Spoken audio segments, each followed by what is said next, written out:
10 tips kung paano malalaman kung nagbabahagi ka ng sobrang impormasyon. Kung minsan ay nagsasabi tayo ng mga bagay na mas mabuting hindi na lang natin sabihin. Maaaring kung minsan ay alam natin na nagkamali tayo. At napapailing na lang tayo dahil dito. Pero madalas, hindi natin namamalayan na nakakapagbahagi na pala tayo ng labis-labis na impormasyon. Ang labis na pagbabahagi ay sintomas ng unhealthy emotional boundaries o isang hindi malusog na mga hangganan ng emosyon. At maaari itong saktan ang iyong personal at professional na buhay. Magpasalamat ka na lang dahil ang labis na pagbabahagi o ang oversharing ay madaling mapaglabanan sa pamamagitan ng pagkakaroon ng kaunting awareness. Kung nagtataka ka at hindi mo alam kung saan ang linya o boundary, ipagpatuloy mo lang manood ng aking video upang malaman mo kung paano mo babantayan at hindi mo mapapabayaang masyadong makapagbahagi ng labis-labis sa iyong buhay. Meron akong 10 tips upang malaman mo kung nagbabahagi ka ng sobrang impormasyon. Pero bago ang lahat, isang pinagpala at positibong araw sa inyong lahat. Ako si Julieta Yang Orfiano ng Juliet Yang TV. Pwede ka rin mag-iwan ng suggestions at recommendations mo sa comment section sa baba ng video ito. Welcome sa aking video.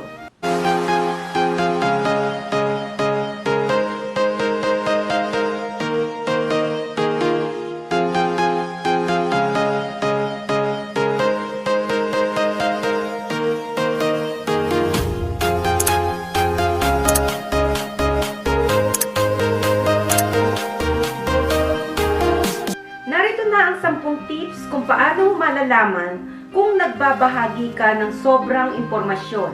Una, you tell strangers your life story. Ikinukwento mo sa hindi mo kakilalang tao ang kwento ng buhay mo. Bilang isang golden rule, dapat mo lamang ibahagi ang mga intimate na detalye sa mga taong pinagkakatiwalaan mo. Ang labis na pagbabahagi ng mga personal na impormasyon sa mga taong bago mo palang nakilala. Katulad ng iyong greatest hopes and fears, seryosong problema, o kaya naman ay ang sensitibong paksa, ay isang palatandaan na labis kang nagbabahagi ng impormasyon. Kahit na sa tingin mo ay sila ay open-minded at mabait. Ang labis na pagbabahagi sa mga estranghero o yung mga taong hindi mo naman kakilala ay hindi tama. Pangalawa, your friends avoid sharing things with you. Iniiwasan ng iyong mga kaibigan na magbahagi ng mga bagay sa iyo. Maaaring mas alam ng mga kaibigan mo ang iyong ugali na labis na pagbabahagi. At kung hindi sila komportable na harapin ka tungkol dito, maaari lamang nilang ihinto ang pagsasabi sa iyo ng mga bagay o umiwas na maglaan ng oras kasama ka. Kapag masyado kang nagbabahagi ng mga bagay sa ibang tao, ang iyong kaibigan ay maaaring magtago na ng mga bagay sa iyo at hindi na magbahagi ng kanilang buhay dahil ang iniisip nila na ibabahagi mo rin ito sa ibang tao. At maaaring pagod na rin silang makinig sa itinatapon mong emosyon at ang pagiging negatibo. Pangatlo, you post too much on social media. Masyado kang nagpo-post sa social media. Napakadali na ngayong mag-post ng status updates, images at lokasyon sa Facebook, Twitter, Instagram at kung saan-saan pa. At ang modernong kultura ay hinihimo kang magbahagi kahit ng mga pribadong impormasyon. Ang labis na pagbabahagi ay maaaring magdulot ng masamang resulta. Isipin mo kung gaano karaming impormasyon ang ibinabahagi mo sa social media. Ipinopost mo ba ang mga bawat maliliit na detalye sa buhay mo? Tulad ng kung ano ang kinain mo, kung ano ang binili mo sa Amazon, kung sino ang kasama mo, o kung saan ka nagpunta, o nagbabahagi ka ng masyadong personal na impormasyon tungkol sa iyong kalusugan, gaya ng kamakailan lamang na pananatili mo sa ospital, o tungkol sa iyong relasyon, gaya ng iyong pending annulment. Kung ang sagot mo ay oo, malamang na ikaw ay labis na nagbabahagi ng impormasyon ng iyong buhay. So, isaalang-alang mo ang paglalaan ng oras upang pag-isipan ng mga bagay-bagay bago ka mag-post tungkol sa tiyak na paksa sa lahat. Pang-apat, you're not comfortable with silence. Hindi ka komportable sa katahimikan. Hindi maitatanggi na ang pagkakaroon ng awkward na katahimikan ay hindi ka nais-nais. Ngunit may isang bagay tulad ng komportableng katahimikan din.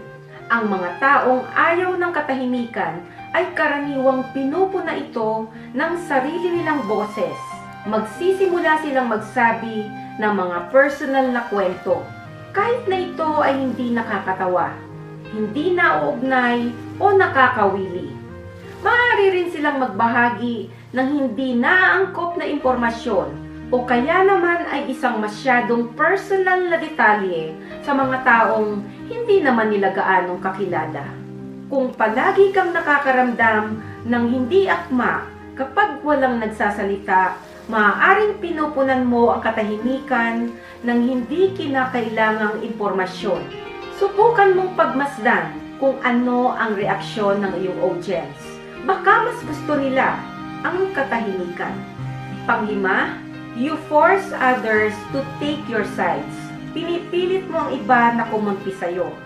Normal lang na magkaroon ng hindi pagkakaunawaan at ang naisi na talakayin ang mga hindi pagkakaunawaan sa iba.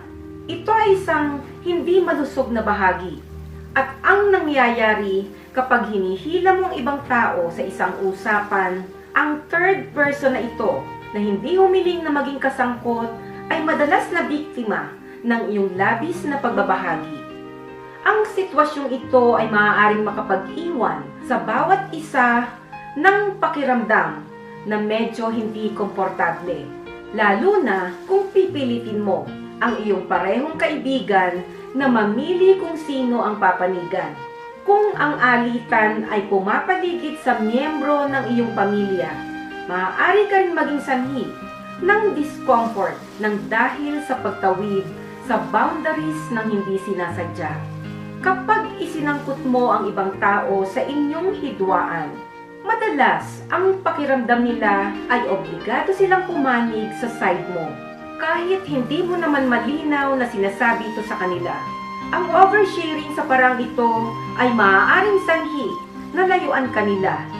Pang-anim, always need a second opinion. Laging nangangailangan ng pangalawang opinyon. Nahihirapan ka bang gumawa ng sarili mong desisyon? Isipin mo kung gaano ka kadalas na mag-validate sa iyong desisyon o kahit na ang paggawa ng desisyon sa sarili mo. Katulad ng kapag papasok ka sa isang relasyon, sa pag-apply sa isang trabaho, o kaya sa paggawa ng desisyon sa buhay ng iba.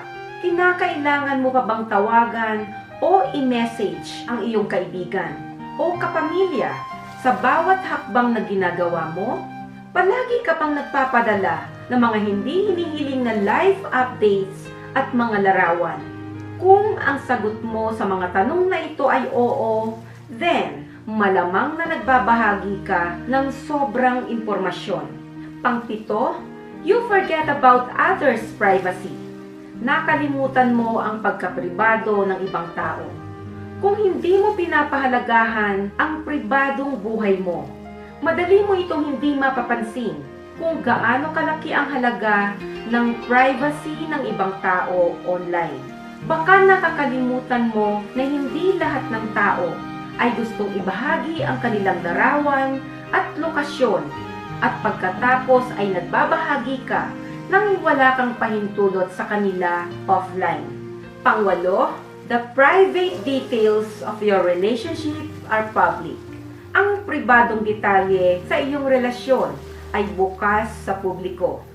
Sa kahit anong romantikong relasyon, ang ilang mga detalye ay dapat na manatiling pribado. Maaari itong nasa paligid ng iyong sex life o kaya naman ang mga dramatic arguments. Maaari din itong tungkol sa pagtitiwala, mga kahinaan, o kaya naman ay ang mga maliliit na irritations. Hindi mahalaga kung ang impormasyon ay optimistic o negatibo. Kung ang iyong mga kaibigan, kapamilya, o kaya ang social media followers ay alam ang intimate na detalye ng iyong romantikong relasyon, ikaw ay nagbabahagi ng sobrang impormasyon. Pangsyam, you're inconsiderate of other feelings when sharing. Hindi mo isinasaalang-alang ang damdamin ng ibang tao kapag nagbabahagi ka. Maaaring mahirap pansinin ang iyong pagiging insensitive, lalo na kung walang nagsasabi sa'yo. Isaalang-alang mo ang senaryong ito. Meron kang kaibigan na hirap na makabuo ng kanilang baby sa loob ng mahabang panahon. Hindi mo iniisip ang tungkol sa kanyang damdamin. Excited ka pang magpakita sa kanya ng imahe ng iyong newborn baby at walang katapusang pagsasalita tungkol sa kagalakan mo sa iyong pagiging isang magulang. Samantalang ang paksang ito ay hindi naaangkop sa karamihan ng tao na nasa ganitong senaryo. Maaari mong patahimikin ang iyong kaibigan, ma-upset o sumama ang loob o maging hindi komportable. Ang oversharing sa ganitong paraan ay hindi palaging matindi, na karaniwan ay ginagawang mahirap mapansin. Pang-10, there are no off-limit topics or places. Walang limitasyong paksa at lugar. May oras at lugar para sa lahat. Ngunit ang taong nagbabahagi ng sobrang impormasyon ay karaniwang hindi isinasaalang-alang ito. Ang ilang mga paksa katulad ng iyong daily diet, digestive issues, political opinions, at childhood traumas ay ang mga bagay na hindi pinapahalagahan upang pag-usapan sa isang casual o kaya sa isang public setting. Kinakailangan mong maging aware na ang ilang mga paksa ay hindi naaangkop na pag-usapan lahat at ang ilang lokasyon ay more or less na hindi naaangkop na magkaroon ng personal na conversation. Maraming salamat sa panonood ng aking video. Sana ay nagustuhan mo at may napulot kang aral dito. Huwag mong kalimutang mag-like, share, at mag-subscribe sa channel ko. Pindutin mo na rin yung bell o all button para lagi kang ma-notify kapag may bago akong video. Pwede ka rin mag-iwan ng suggestions at recommendations mo sa comment section sa baba ng video ito. Hanggang sa muli, ako si Julieta Yang Orfiano. See you sa mga susunod ko pang videos.